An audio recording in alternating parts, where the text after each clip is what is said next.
Hi dears, welcome back to my channel. അപ്പോൾ ഇന്നത്തെ എൻ്റെ വീഡിയോ എന്താണെന്ന് വെച്ചാൽ, ഈ കാണുന്ന ചെമ്മീൻ പുളി ഉണ്ടല്ലോ, ഇതിൽ നിന്ന് കുറച്ചെടുത്തിട്ട് ഉപ്പും ഉപ്പ് മാത്രം ഇട്ടിട്ട് വെയിലത്തിട്ട് ഉണക്കാൻ പോവുകയാണ്. അത് കഴിഞ്ഞിട്ട് പിന്നെ അച്ചാറുണ്ടാക്കാമല്ലോ. അപ്പോൾ നമുക്കിത് എടുക്കാം.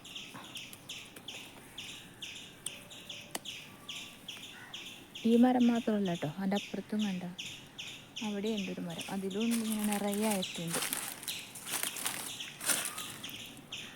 സാധാരണ ഇതൊന്നും ഇങ്ങനെ വെറുതെ കൊഴിഞ്ഞു പോകാറാണ്, അങ്ങനെ എടുക്കാറൊന്നുമില്ല.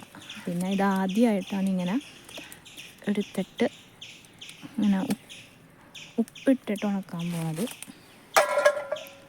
ഇതിൻ്റെ അച്ചാർ ഒരു തവണ ഉണ്ടാക്കിയിട്ടുണ്ട്, അല്ലാണ്ട് വേറെ അങ്ങനെ പ്രത്യേകിച്ചൊന്നും കറിക്കോ അങ്ങനെ ഒന്നും ഇത് എടുക്കാറില്ല. വെറുതെ അങ്ങനെ കൊഴിഞ്ഞു പോവുകയാണ്. അപ്പോൾ ഇങ്ങനെ നിറയെ കണ്ടപ്പോൾ ഇങ്ങനെ എടുത്തിട്ട് ഇങ്ങനെ ഉണക്കിയിട്ട് എങ്ങനെ ഉണ്ടെന്ന് നോക്കാൻ വേണ്ടിയിട്ട് ചെയ്യണം. അപ്പോൾ നമുക്കിത് എടുക്കാം.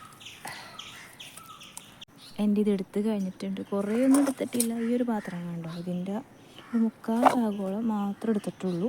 ഇതിനി അരിഞ്ഞിട്ട് രണ്ടായിട്ട് അരിഞ്ഞ് ഉണക്കുമ്പോഴേക്കും കുറച്ചേ ഉണ്ടാവുള്ളൂ. എടുത്ത് കഴിഞ്ഞിട്ടും കണ്ട അങ്ങനെ ഉണ്ട്, കുറേ അപ്പുറത്തും ഉണ്ട്. രണ്ടിൽ നിന്നും കൂടി കുറച്ചേശ്ശെ എടുത്ത്, എന്നാലും കുറേ ഉണ്ട്. കുറേയൊക്കെ വീണ്ടും പോയിട്ടുണ്ട് താഴത്ത്, കുറേയൊക്കെ ചെറുതിങ്ങനെ ആവുന്നുണ്ട്. അങ്ങനെ അതെടുത്ത് കഴിഞ്ഞ് പിന്നെ ഇത് ചെമ്മീൻ പുളിയുടെ അടുത്തുള്ള പ്ലാവാണ് കേട്ടോ.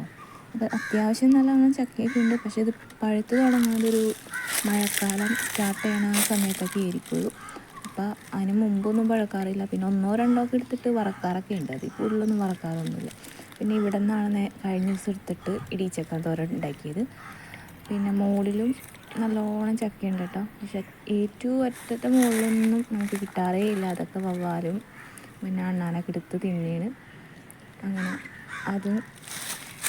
അത് കഴിഞ്ഞിട്ട് പിന്നെ അപ്പുറത്തേക്കൂടി നമ്മൾ സൂര്യപ്രകാശമില്ലേ, അതിൻ്റെ ഇടയിൽ കൂടി വ്യൂ ഒന്ന് കാണിക്കാൻ നോക്കിയതാണ് കേട്ടോ. പക്ഷെ അത് സൂര്യൻ്റെ ആ ഒരു ഇതൊന്നും കണ്ടില്ല.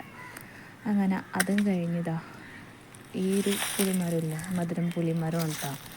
അപ്പോൾ താഴെ കിടക്കുന്നവരൊന്നും എടുത്തിട്ട് ഞാൻ നോക്കിയായിരുന്നു. പക്ഷെ അത് കഴിഞ്ഞ ദിവസം മഴ 2 ദിവസമൊക്കെ അടുപ്പിച്ച് പെയ്ത സമയത്ത് എല്ലാ പുളിയിലും ഇങ്ങനെ പൂപ്പൽ വന്നു കഴിഞ്ഞിട്ടുണ്ട്. അതിനെക്കാട്ടും മുമ്പ് കുറേയൊക്കെ എടുത്തിട്ട് ഉണക്കിയൊക്കെ ചെയ്തിട്ടുണ്ടായി. അത് കഴിഞ്ഞിട്ട് ഇപ്പോൾ അതാ കാണുന്നതാണ് കേട്ടോ എൻ്റെ വീട്. ഏറ്റവും മുകളിൽ പിന്നെ ഇതിലേക്ക് കൂടി നടന്നിട്ടാണ് പോകുന്നത്. അപ്പുറം ഫുൾ കാടാണ്, വാഴയും മറ്റും അങ്ങനത്തെ കാര്യങ്ങളൊക്കെയാണ്, കുരുമുളക് അങ്ങനത്തെയൊക്കെയാണ്. എന്നിട്ടിപ്പോൾ നടന്ന് നമുക്ക് വീട്ടിലോട്ട് പോവാം. ഇത് പിന്നെ ഒരു കശുമാവാണ്, ചെറിയൊരു കശുമാവ്. പൂവൊക്കെ ഇട്ട് തുടങ്ങിയിട്ടുള്ളൂ. പിന്നെ അവിടെയൊക്കെ വാഴ തന്നെയാണ്. പിന്നെ അതാ ഈ ഒരു ചെടി കണ്ടോ, നമുക്ക് വേനൽക്കാലത്ത് മാത്രമേ ഇതൊക്കെ കാണാൻ പറ്റുള്ളൂ അല്ലേ. നല്ല ഭംഗിയുണ്ട് ഇട്ട്.